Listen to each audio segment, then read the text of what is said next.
எல்லாருக்கும் வணக்கம். இன்னைக்கு சூப்பரான இட்லிக்கு அருமையான ஒரு சைட் டிஷ் இட்லி சாம்பார் எப்படி செய்கிறதுன்னு பார்க்கலாம். இட்லி சாம்பார் செய்கிறதுக்கு நீங்கள் துவரம்பருப்பு மட்டும் கூட எடுக்கலாம், இல்லை பாசிப்பருப்பு மட்டும் கூட எடுக்கலாம். ஆனால் நான் 2 பருப்பு சேர்த்து எடுத்துருக்கிறேன்.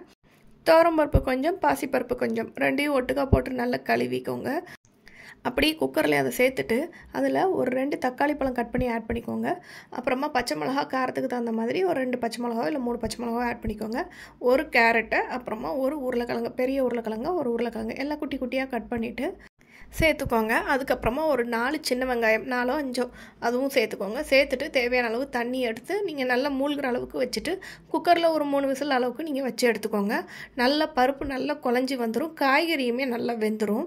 வெந்ததுக்கப்புறமா கொஞ்சம் கரண்டியை வச்சு நல்லா மசிச்சு விட்டுக்கோங்க. அந்த பருப்பு கொஞ்சம் ஒன்று சேர்ந்து வரணும் அப்படிங்கிறதுக்காண்டி கிண்டி விட்டுட்டு திருப்பியும் அடுப்பில் வச்சுக்கோங்க. அடுப்பில் வச்சுட்டு இப்போ அதுக்கு தேவையான மசாலா பொருட்கள்லாம் சேர்க்க போகிறோம். அதுக்கு முன்னாடி குழம்போட கன்சிஸ்டன்சிக்கு தகுந்த மாதிரி நீங்கள் கொஞ்சம் தண்ணி ஆட் பண்ணிக்கோங்க. தண்ணி ஆட் பண்ணிவிட்டு தேவையான அளவு மஞ்சள் தூள், மிளகாய் தூள், அப்புறமா கொஞ்சம் கொத்தமல்லி தூள், அப்புறம் சாம்பார் பொடி போட்டு செய்யுங்க. சாம்பார் நல்ல ஒரு ஃப்ளேவர்ஃபுல்லாக இருக்கும்.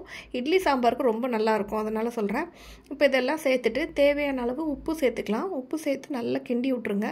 கட்டிகள் எதுவுமே இல்லாமல் நல்லா கிண்டி விட்டுக்கோங்க. இப்போ இது நல்லா கொதிச்சிட்ருக்கட்டும். அதுக்குள்ளார இதுக்கு தேவையான தாளிப்பு என்ன அப்படிங்கிறத நம்ம பார்த்துக்கலாம்.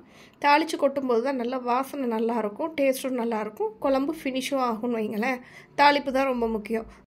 அதனால் தாளிப்புக்கு ரெடி பண்ணிடலாம். அதுக்குள்ளார கொஞ்சம் பெருங்காயத்தூளையும் இதில் ஆட் பண்ணிக்கலாம். நல்ல வாசனைக்காகவும், பருப்பு கேஸ் இல்லையா, அதுக்காண்டியும் நம்ம பெருங்காயத்தூள் ஆட் பண்ணிக்கிறோம். அதையும் போட்டு கிண்டிட்டு இப்போ தாளிப்புக்கு அடுப்பில் கொஞ்சமாக எண்ணெய் ஊற்றி வச்சுக்கோங்க. கடாயில் கடுகு உளுந்த பருப்பு போட்டுக்கோங்க. கடுகு உளுந்து நல்லா வெடிக்கட்டும். கொஞ்சம் சீரகம் சேர்த்துக்கோங்க. சேர்த்துட்டு ஒரு 4 பட்டை நீங்கள் கிள்ளி போட்டுக்கோங்க. அது கொஞ்சம் நல்லா வாசனையும் இருக்கும், டேஸ்ட்டு கொஞ்சம் டிஃப்ரெண்ட்டாக இருக்கும். அப்புறமா கொஞ்சம் கருவேப்பிலை, ஒரு மீடியம் சைஸ் பெரிய வெங்காயத்தை அந்த மாதிரி குட்டி குட்டியாக கட் பண்ணி வச்சுருக்கிறேன். அதையும் போட்டு நல்லா வதக்கிடுங்க. வெங்காயம் நல்லா வதக்கி போட்டால் அது ஒரு டேஸ்ட்டாக இருக்கும். ஓரளவு வதக்கினாலுமே நரிச்சுன்னு இருக்கும், அதுவும் ஒரு டேஸ்ட்டாக தான் இருக்கும். நான் ஓரளவு வதக்கிட்டு அதை அப்படியே இந்த குழம்புல நான் கொட்டிக்கிறேன். கொட்டி நல்லா கிண்டி விட்ருங்க.